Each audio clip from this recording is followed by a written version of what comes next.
এখানে একটা প্রশ্ন দিয়েছেন, একটা প্রশ্ন। আমাদের মসজিদের ইমাম সাহেব ফতোয়া দিয়েছেন কবরে মাটি দেওয়ার যে দোয়া পড়া হয় সেই দোয়া হাদিস শরীফে নাকি নাই। মিনহা খলাকনাকুম ওয়া ফিহা নুঈদুকুম ওয়া মিনহা নুখরিজুকুম তারাতান উখরা, এই দোয়া পড়া নাকি শিরক।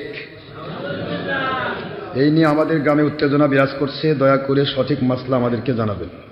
নিবেদক মোহাম্মদ সুলতান মাহমুদ, কৃষ্ণচন্দ্রপুর, বাঙ্গাল পাড়া, থেকে লাংলুহাট, গাবতলী, বগুড়া।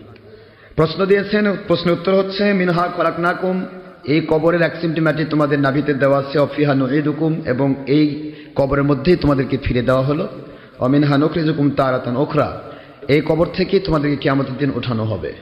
এই কথাটা সূরাতুল তহার 55 নম্বর আয়াত শরীফ, 55 নম্বর আয়াত শরীফ সূরাতুত তহা।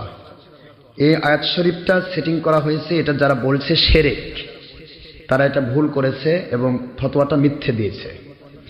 বলতে পারে যে এটা দোয়া কবর দেওয়ার সময় এই দোয়াটা হাদিস শরীফ দ্বারা প্রমাণিত নয়, এইটা বলতে পারে, কারণ হাদিস শরীফ দ্বারা এই দোয়া সাবেত নয়। এই দোয়াটা হচ্ছে আল্লাহর ওলিদের দ্বারা সাবেত। সুবহানাল্লাহ। দোয়াটা সেটিং করা হয়েছে কবরবাসী যেন উপকার পায়। কোরআনের একটি আয়াত পাঠ করলে উপকার হয় না ক্ষতি হয়?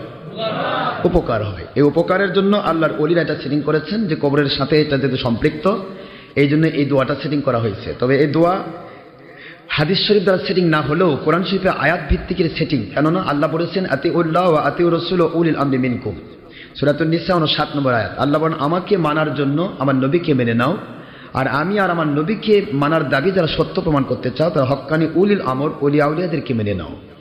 সুতরাং ওলিয়া উলিয়াগণ কোরআন সুন্নাহর ডকুমেন্ট সাপেক্ষে যদি কোনো রকমের মাসলা মাসাইল সেটিং করে সেটা নফল ইবাদত হয়।